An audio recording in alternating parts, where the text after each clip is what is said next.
Hey, what's going on, guys? It is the Nicholas Rosakis Chelsea Football Channel, and there is news upon news upon news that is currently circulating over this Chelsea soccer team. And today, we're going to go over it. So, first things first, this is also the match preview for the Servette game, but there are some names circulating. Jadon Sancho. What is the issue with Raheem Sterling? What is the issue with Victor Osimhen? What is going on? It's all it is with this soccer team. No, there's always uncertainty. There's always chaos. There's never calm. Never calm. There's always uncertainty. There's always chaos. So first things first, I want to talk about also Ben Chilwell. Ben Chilwell was. They said that Man United were interested, but that seemed to be a fake report. That he's at first it was like, oh, he may be included in the swap deal with Jadon Sancho. More than that in just a second. But it says that Man United are not interested at all in Ben Chilwell. Like, I mean, why would they be? He earns 200K a week, constantly injury prone, unlike, oh, wait, no, quite like their current left back and Luke Shaw. So it's basically a carbon copy. You know, they have to take on a giant wage and he's injured all the time. They already have that. They already have that player. So they don't need that. To me, and they have also reported that it seems like Ben Chilwell is going to be here past the transfer window or past the deadline transfer. Um, and I can see it happening. It's probably going to happen. It's going to be very hard to get him out, and I don't see it happening. So I think that Chilwell is going to be one of the banished players who spends at least minimum 6 months in our just playing and practicing at Cabo. It's just how it's going to be. Raheem Sterling then for Jadon Sancho. Jadon Sancho, they're still keen on him. It seems like Chelsea still kind of maybe wanted to offer the swap deal, but now what comes down to is trying to offload Raheem Sterling's contract. It says that they have to pay him still 70 million pounds. See, this is where the problem. This is why this new ownership wants to get rid of this wage bill or the past wage bill, the past organization or the past ownership, because it's ridiculous. Paying $325,000 a week to Raheem Sterling is ridiculous. He has $70 million left on his insane contract. So if this swap deal were to happen, or maybe he were just to be going to Man United, it won't happen until they find a way to give Raheem Sterling this 70 million pounds or somehow incentivize it, or over a certain amount of time he'll earn this much money. That's how it would work. Ridiculous. Absolutely insane. So I don't think, honestly, in my personal opinion, Jadon Sancho does not need to be a Chelsea soccer player. I think it's just added on. The only way I would accept it is if Mikhailo Mudryk Misha was sold or loaned out. Either way, I don't think it's going to happen. At this point, it seems like Juventus are going to get him. Um, it seems like that loan with an obligation to buy is probably going to happen. He seems like he's very keen on the move as well. But at this point, what do we know? What do we know? But I think that that move won't happen. If anything's going to happen, I think that the next thing, Victor Osimhen may or may not come. They've said that it's basically on Chelsea at this point. Al Ali, the Saudi Arabian team, have submitted a $30 million a year salary for like 4 years. It's like $120 million a year. It's ridiculous money. That's life-changing funds. For him to play 4 years there until he'd be 29 years old, and I think then his contract will run up. His agent has came out and said that he has much left to do in Europe. So that's one thing that's saying he doesn't want to go to Saudi Arabia. If he didn't want, and another thing would be, why hasn't he already accepted the offer? If he wants to go to Saudi Arabia with his life-changing money, why hasn't he already accepted the offer? He's waiting for Chelsea to give him a contract that may or may not be close enough to the spectrum. He wants to stay in Europe. It's almost guaranteed. At this point, he's probably like, okay, I'm gonna go to Saudi Arabia if Chelsea don't give me the offer because I have no other option. I'm not gonna play any soccer. I'm not gonna be doing anything. I'd rather just go to Saudi Arabia. Fair enough, right? Fair enough.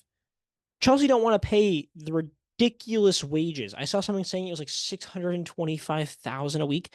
Chelsea are not paying that. It would create a bad locker room too. They'd be like, why does this guy deserve maybe $600,000 a week? That's ridiculous. That's double what Raheem Sterling's on. That's what we're talking about. Plus, they wouldn't be able to afford that anyway, probably. Um, but that's the thing. Why hasn't he accepted this offer to go there? It's because he doesn't want to, or it's not his first option. He wants to, take on some kind of wage, to go to Chelsea for a okay, if not decent amount of money. I think they said he's being paid like 10 to 11 million there at Napoli, and I think he wants to stay around the same amount, you know. So it makes sense in his eyes, but if you're not gonna have somewhere to play, you got to come down a little bit, maybe, or maybe incentivize it where if you do go to Chelsea, if you play good, then your wages will get to that point again. So I think that's fair enough to say. Have somewhere to play instead of not having somewhere to play. You know, I think they counteract, in my opinion. Do I think the deal will get done? That's another question.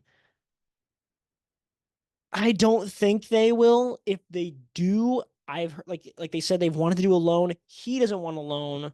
So I don't think the loan will happen. If a deal does get done, I think they said they want 65 million. So I think that's what the Al Ali deal I think was 65 million. So if they paid 65 million in like his 200 and whatever it is, maybe is it 300K a week too? I don't know. I think it's a close deal. I think it's something to look out for. I don't think the deal will get done. I think Jackson and Gee will be our striking options. Sad to say, but it could be a hard one to miss out in. It could be a hard one to miss out on. Let's hop into this lineup though for the Servette game. A lot of people out. Let's get into it. So this is the lineup I've chosen for this game against Servette in Geneva. Jorgensen in net, Badiashile on the left, Tosin in the center, Disasi on the right, Vega in the left of the fence midfield, Enzo next to him, Mudryk, Dewsbury Hall, Nkunku, Madueke, and Giu. What's interesting about this lineup is you're seeing, once again, Mudryk playing, no Pedro Neto, no João Felix, no Malo Gusto, no Palmer. What immediately comes to that's immediately what will come to my mind. What I immediately decided going into this lineup is I'd check obviously the things. They said João Felix isn't going to play. They said Neto's not going to play. They said Gusto's not going to play, and they said that there's one other player, one other player. Lavia. I think they also said Lavia wasn't going to play, and Reece James is still out, but I think they said Lavia is still out as well. So that gives everybody else the academy guys that are playing in this game or coming to this game, and then you have um the rest of the team. So Jorgensen in net, he did say that I think Jorgensen would be the cup goalie.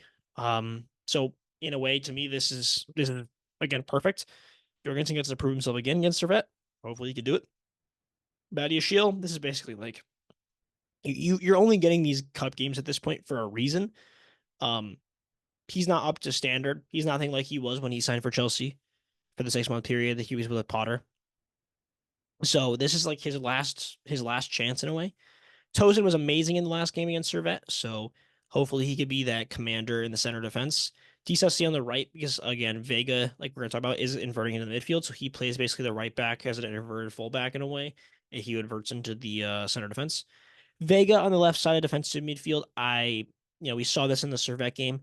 If he does it with Enzo Fernandez, I think he'll help out on the defensive side of the ball, and I think it'll benefit the team. Of course, Caicedo had a slight knock after or partway through the Wolves game. I think he got 68th minute or something. It was like in the Wolves game, but yeah, Vega will help out Fernandez most definitely in the middle of the park.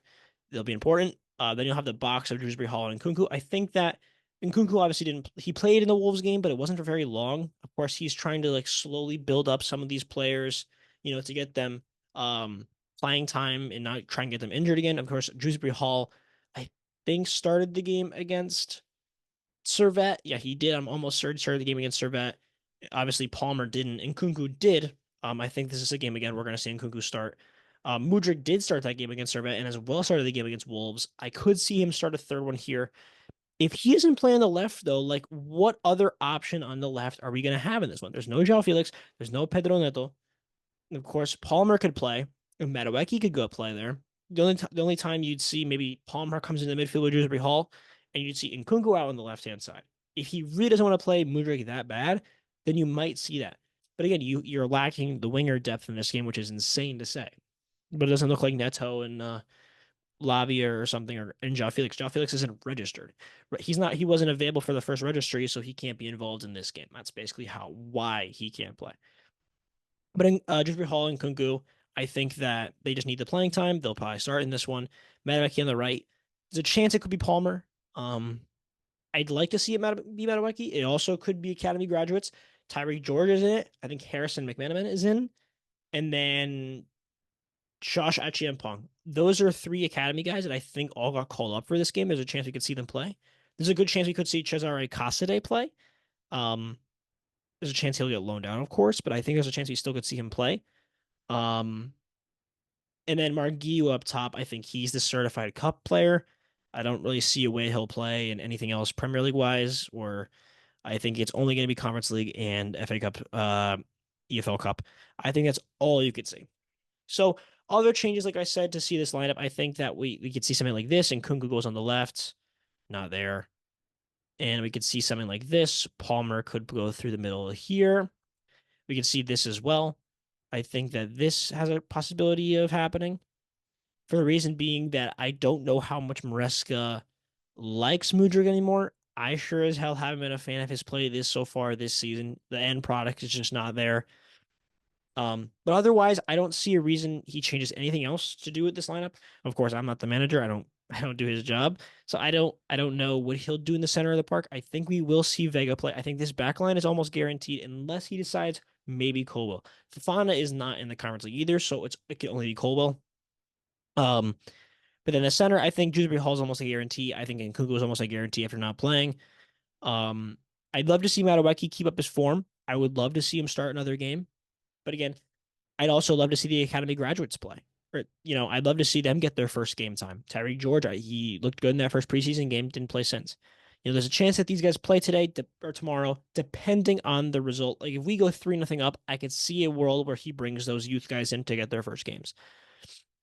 Um, my match prediction score wise is I'm gonna go with a 3-0 win. I'm gonna go with a 3-0 win. I think that we could go to Geneva and get another clean sheet. I think we still need to work on ourselves. I think this is definitely a game that we could still get a 3-0 result. If not, I think they'll get one. They'll get one back on us. I could see a world where they also score the first goal, but I don't think it'll happen. I think a 3-0 win and winning 5-0 on aggregate is very very where I see this game going. So tell me what you guys think. What do you think about this transfer saga? Tell me what you think about the possible news we'll be hearing in the upcoming hours or few days left. I know we have tomorrow and then Friday, which is deadline day. So I'd like to know your guys' thoughts, comments. And maybe there'll be something more surprising. I think that there's a chance we could go after a center back. Um, and Victor Osimhen. It's basically that or Ivan Toney at this point. So, let me know what you guys think. Thank you very much for watching. I'll see you tomorrow after the game. Peace.